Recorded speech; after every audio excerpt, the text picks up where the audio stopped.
My New Orleans Pelicans. My New Orleans Pelicans. I almost feel like I'm experiencing deja vu right now. I mean, this franchise is one of the luckiest in the NBA the past 20 or so years. Most small market teams in the NBA, they are lucky to get one superstar player on their roster. Take a team like the Milwaukee Bucks, for example. Before Giannis, who didn't come into the league as a superstar player, he developed into a star over several years. But before Giannis, who was the last elite player that the Bucks had? Kareem Abdul-Jabbar back in the 1970s? What about the Portland Trailblazers? Before Dame Lillard, the last superstar they had in Portland was Clyde Drexler back in the early 90s. Now, some people might make the case for LaMarcus Aldridge, but I don't think so.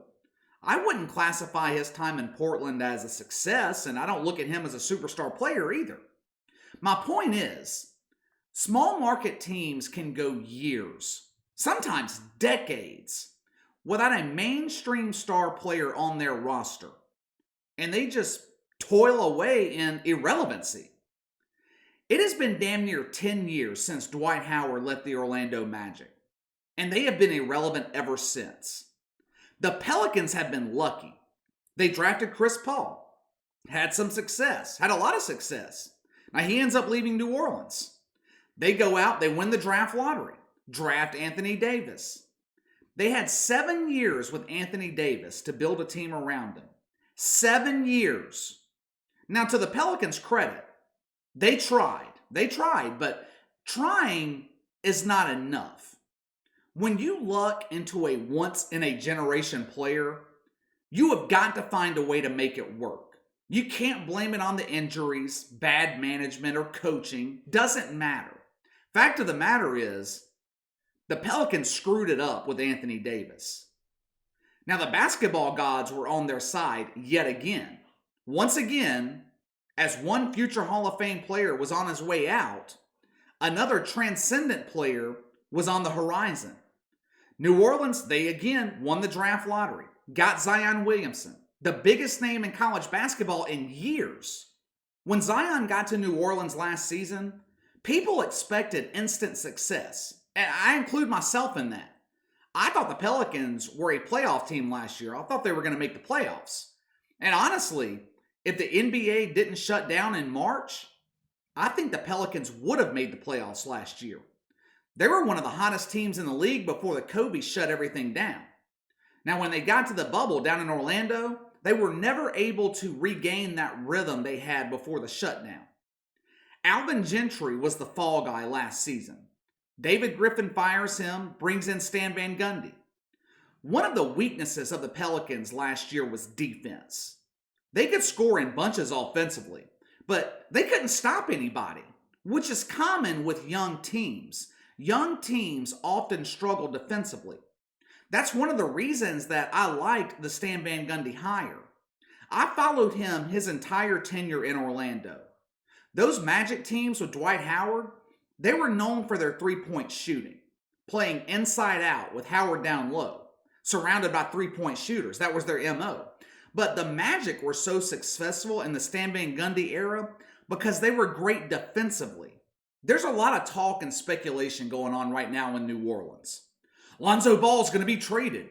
JJ Redick will be traded. Anyone not named Brandon Ingram or Zion Williamson is on the trade block. Fans and media in New Orleans are calling on the Pelicans to just blow this thing up. Essentially start over.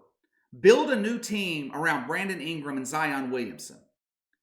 It seems like I am the only one who thinks that we need to pump the brakes here. Wait this thing out. This is a young team in New Orleans. Playoff teams, championship level teams, they are not built in 1 or 2 off seasons. It takes time. You're not going to make a coaching change and suddenly transform a young roster into a playoff contender.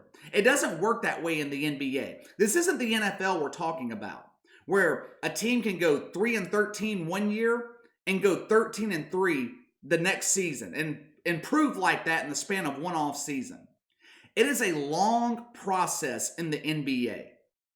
I feel like the expectations in New Orleans have been set too high by fans and media.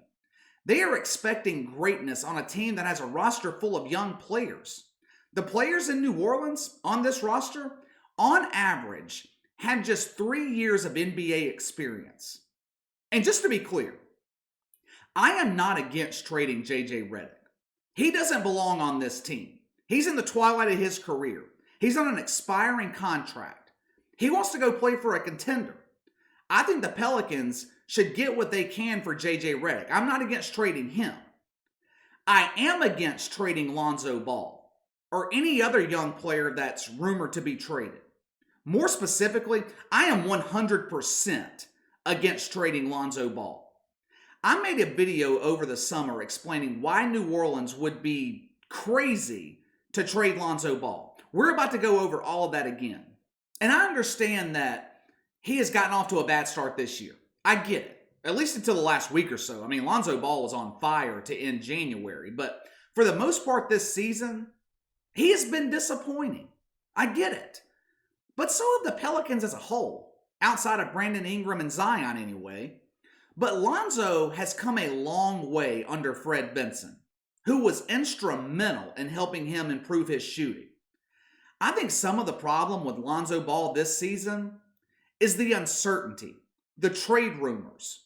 He has struggled with confidence throughout his NBA career. He flourished last season because he was playing loose. He was playing with confidence. He was finally outside the shadow of his father, who couldn't keep his mouth shut when Lonzo was playing with the Lakers. He likes playing in New Orleans. Now there's this uncertainty again. He doesn't know if he's going to wake up one morning with a plane ticket in a new jersey. That, coupled with the fact that his younger brother is balling right now in the NBA, I believe all of that is having an effect on Lonzo Ball. But that is not a reason to trade him. Facilitators, good point guards, they are hard to find in the NBA. I compare point guards in the NBA to quarterbacks in the NFL. Point guards are the quarterbacks of their team. One of the things that makes LeBron James so great, he gets everyone else on his team involved. He is a 6'9" point guard. He's not a selfish player. Now don't get it twisted. I'm not comparing Lonzo Ball to LeBron James, but he has the same mentality. He's a selfless player.